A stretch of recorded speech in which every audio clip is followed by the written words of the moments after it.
It clicked for me on a Tuesday morning. I was standing outside my shower, hand on the knob, knowing what was coming. Cold water, not lukewarm, ice cold. And here's the thing, I wanted to turn around. Every fiber in my body was screaming at me to just not do it. But I stepped in anyway. That first shock, it rewires you, not in some mystical way. I'm talking about actual biology. Your brain fires up. Dopamine spikes. Your nervous system recalibrates. And suddenly, you're not the person who avoids hard things anymore. You're the person who chooses them. See? We've been sold this idea that comfort equals success. That if we just eliminate enough friction, we'll finally be happy. But look around. The most comfortable generation in human history is also the most anxious, the most medicated, the most stuck. What if we got it backwards?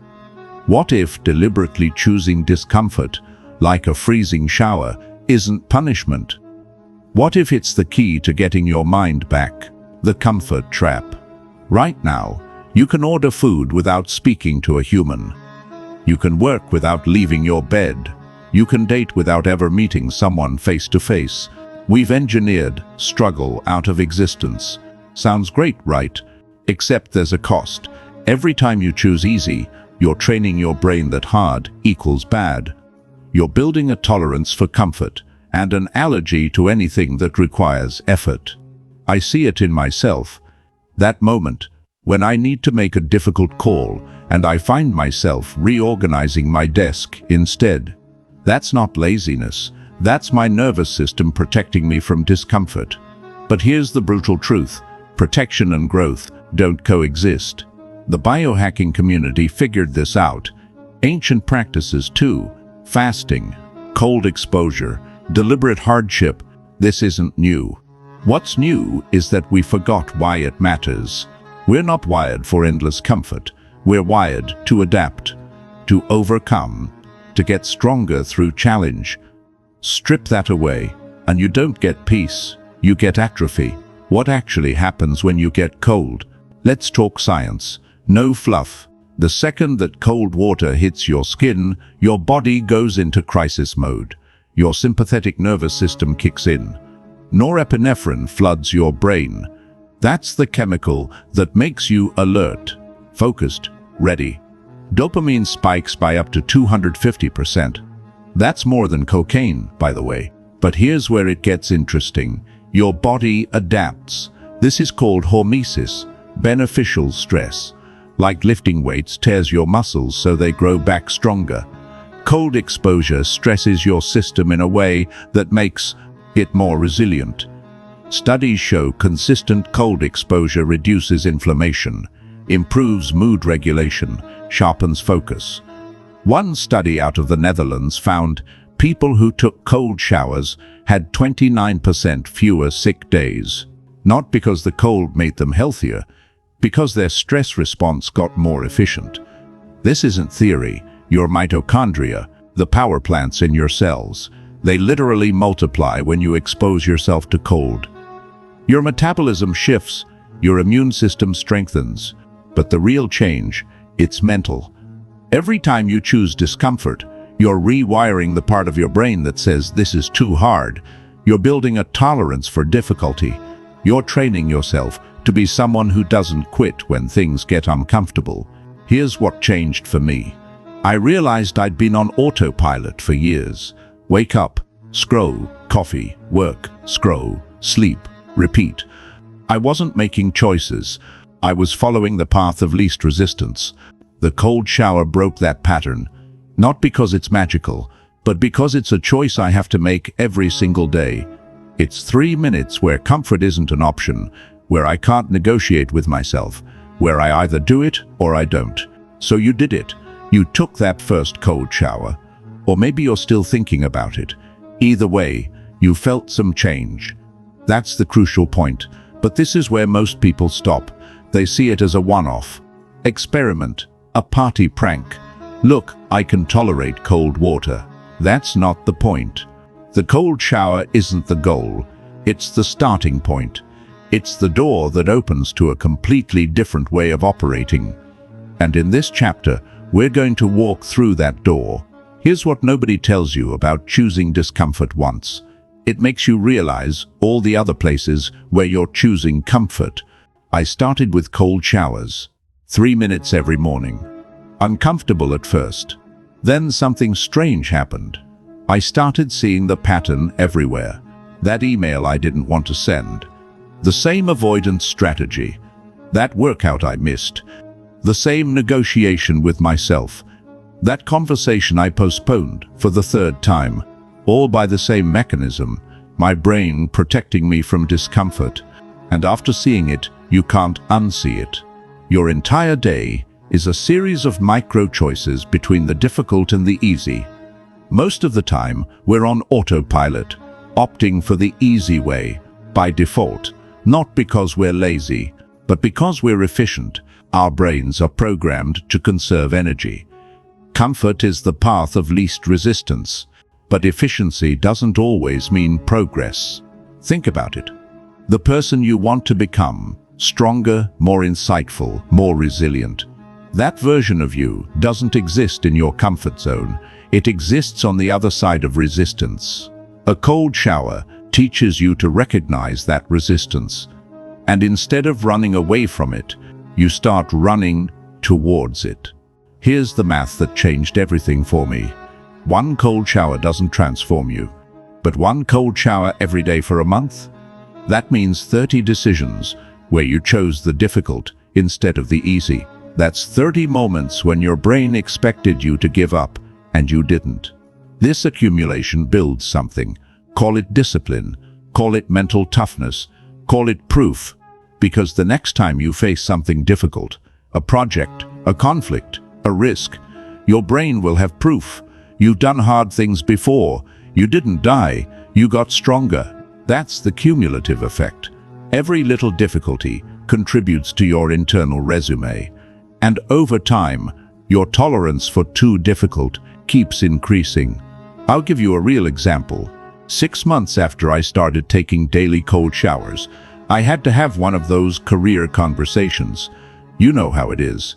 High stakes, uncomfortable, the kind where all your instincts say, let's avoid this and hope it resolves itself. My old self would have waited, would have rehearsed everything in my head for weeks, would have found reasons to postpone it. But I didn't, not because I suddenly became brave, because I conditioned myself to face discomfort. The cold shower reprogrammed my default response. Difficult no longer meant stopping. It meant moving forward. I had the conversation. It was uncomfortable, and it changed everything. That's the domino effect in action. You don't just get better at taking cold showers. You get better at life. To be honest, for most of my life, I victimized myself because of circumstances. Bad day at work, this job is killing me. Relationship stress, they just don't understand me. Feeling stuck. I don't have the resources, time, support. All external, all out of my control. And here's the trap. If it's out of your control, you're free from blame. You don't need to change. You can simply endure. The cold shower shattered that illusion, because when you're outside the shower, there's no one to blame. No external circumstances, just you and a choice to turn on the tap or not.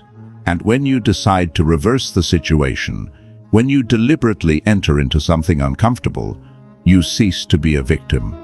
You become an agent, someone who acts instead of reacting. That change is everything. Victims ask, why is this happening to me? Agents ask, what am I going to do about it? Victims wait for conditions to improve. Agents create the conditions. Victims need motivation. Agents need discipline. And discipline isn't a mystical trait you're born with. It's a skill.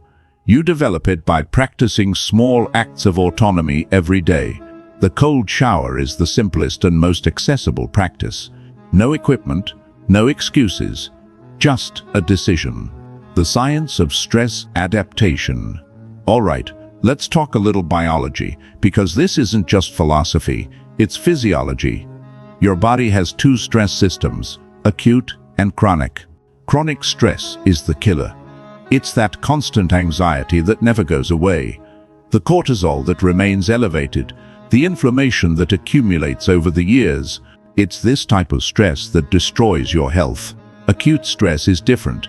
It's short, intense, and beneficial. It's hormesis-controlled damage that makes you stronger. Exposure to cold is acute stress. You subject your body to a shock for a few minutes, and then it passes. Your body adapts. Your nervous system becomes more resilient. Your stress tolerance increases. But here's the crucial point. Adaptation isn't limited to the shower, it transfers. Studies on stress inoculation show that people who regularly expose themselves to controllable stressors, cold, heat, exercise, cope better with unrelated stressors. Their baseline stress response becomes more efficient. Translation: you get better at dealing with the chaos of life. A study conducted at Stanford monitored cortisol levels and stress reactivity in participants. The group that practiced deliberate discomfort, cold showers, intermittent fasting, intense exercise showed significantly lower cortisol spikes when faced with unexpected stressors. They didn't avoid stress, they became better at coping with it. That's the effect of the cold shower. You're not building armor, you're building adaptability. The dark side, when fighting turns into suffering. Seriously, for a second, there is a limit.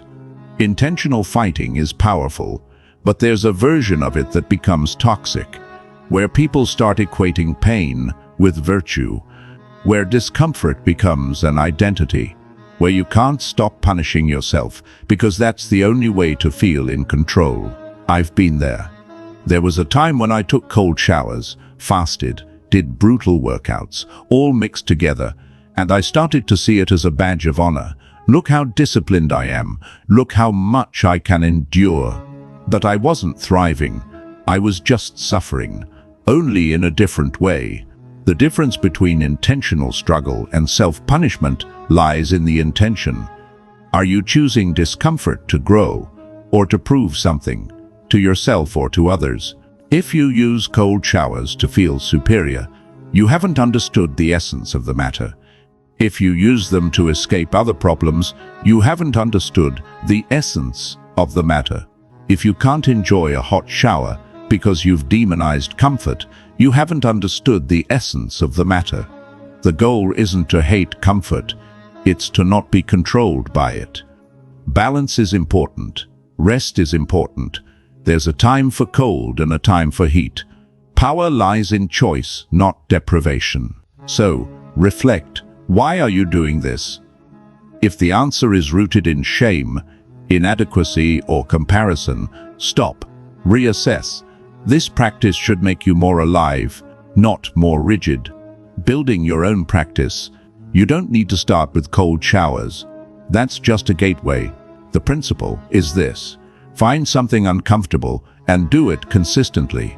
For you, maybe it's waking up at 5 a.m., running when it's raining, having difficult conversations immediately instead of avoiding them, creating in public before you feel ready, saying no to things you don't want to do.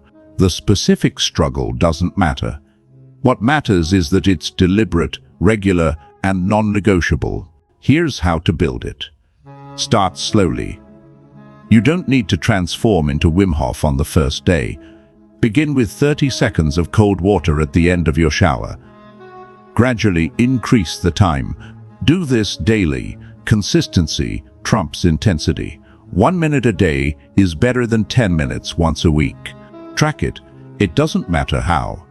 Diary, app, calendar.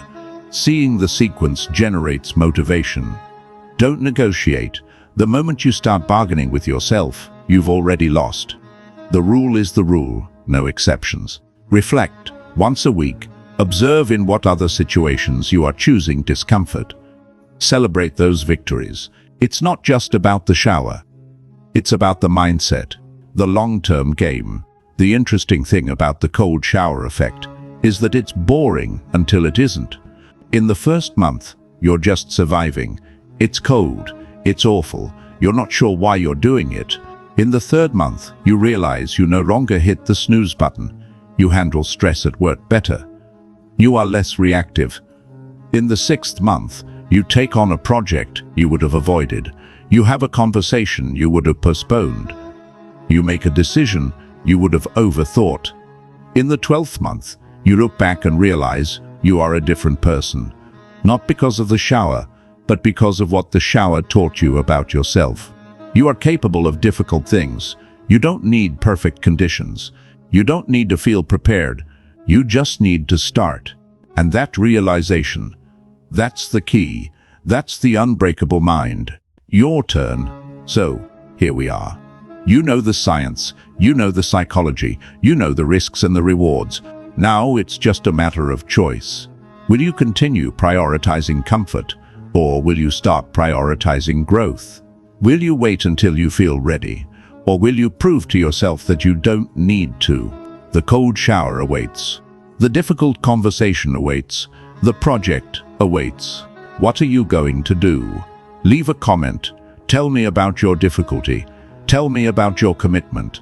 Let's build this together. And if you want to delve even deeper into this, Stoicism, resilience, intentional living, sign up. We're just getting started. Very well. So you've started. Maybe you've been doing this for a week, maybe a month, and you're starting to feel it, that shift, that quiet confidence that comes from doing hard things when no one is watching. But this is where things get interesting, because the cold shower was never the end goal. It was the training ground. And what did you learn there? It applies to everything. This chapter is about translation. How do you transform that 3-minute practice into a life that truly feels different? How do you go from surviving discomfort to strategically seeking it out? Let's delve deeper into the subject. The transfer effect. Where else do you demonstrate vulnerability? Here's a question I started asking myself around the 4th month. Where else am I choosing the easy way out without even realizing it? And when I was honest, the list was embarrassing. I was avoiding difficult conversations by sending emails instead of calling. I was procrastinating on creative work by convincing myself I needed more research. I was maintaining relationships, professional and personal, that no longer served me because ending them felt uncomfortable. I was prioritizing comfort in everything and calling it a strategy. The cold shower revealed this, because once you prove to yourself that you can handle physical discomfort, you also begin to notice your emotional and mental comfort zones. And here's the brutal part. Those are harder to break. Cold water shocks your body for 3 minutes. A difficult conversation, it can haunt you for 3 days before it even happens. Publishing your work before it's perfect, that vulnerability doesn't disappear. But the principle is the same. Fear is not the danger. The danger lies in avoiding it.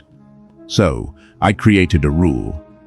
Whenever I realized I was avoiding something because it was uncomfortable, not dangerous, not unethical, just uncomfortable, that became the first thing I had to do. Afraid to publish that video. Publish it today. Afraid of that feedback conversation. Schedule it now. Feeling intimidated by that ambitious project. Start this week. That's the transfer effect. The cold shower trains the mechanism, but you need to apply it to everything else. The identity shift. Who are you becoming? Let me tell you about the moment I realized this was working. I was at a networking event. You know how it is. Awkward small talk, business cards, everyone showing off. I hate that stuff. I always have my plan B. Arrive late, leave early, and talk to the 2 people I already know. But this time, something was different. I walked in and, instead of looking for familiar faces, I went straight to a group of strangers. I introduced myself. I asked questions. I stayed present, instead of planning my exit. And it wasn't false confidence. It wasn't me forcing myself to be extroverted. It was simply easier. The discomfort of putting myself out there didn't trigger the same withdrawal reaction. That's when it clicked. I wasn't just doing hard things anymore. I was becoming someone who faces challenges instead of running away from them. That's the identity shift. You stop identifying as someone who struggles with discipline. You become disciplined. You stop identifying as someone who avoids conflict. You become straightforward. You stop identifying as someone who needs perfect conditions. You become adaptable. And here's the strange part. Your brain starts looking for evidence to support this new identity. Psychologists call this confirmation bias. Usually, it's a trap. You only see what confirms what you already believe, but you can use it to your advantage. When you see yourself as someone who chooses discomfort, you start to notice it every time you do it.